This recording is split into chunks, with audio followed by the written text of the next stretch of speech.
ஆண்டவருக்கு தெரியும். வழியறிக்க விதைக்கப்பட்டவன். ஹல்லேலூயா. யாரு பத்தி கவலை கிடையாது. அவருடைய ஆசைதான் அவனுக்கு கவலை. ஹல்லேலூயா. சர்ச்சைக்கு வரமாட்டான், ஆனா சினிமா பார்க்க போவான். ஹல்லேலூயா. இந்த டைம்க்கு சர்ச்சைக்கு விட்டான்னு என்ன சொல்லுவாங்க? இந்த டைம்ல எனக்கு சீரியல் இருக்கணும். ஹல்லேலூயா. இந்த டைம்ல சமைக்கணும்னு சொல்லுவோம். ஹல்லேலூயா.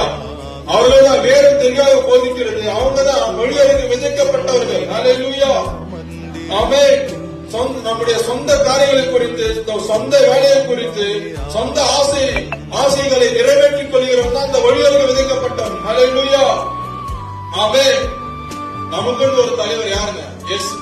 ஆனா உலகத்தான் வாலிபர்கள் என்ன பண்ணுவாங்க? நமக்கு ஒவ்வொரு தலைவரை தெரிந்து கொள்வோம். ஹல்லேலூயா. நான் இவனோட ரசிகர், எனக்கு இந்த நாடகம் பிடிக்கும், எனக்கு சமைக்கிறது பிடிக்கும். ஹல்லேலூயா. ஆமென். அவங்கதான் வழியறிக்க விதைக்கப்பட்ட ஜனங்கள். ஹல்லேலூயா. ஏதோ ஒரு பொருள் காட்சி பார்ப்பது போல இயேசுவை பார்க்க வருவது. ஹல்லேலூயா.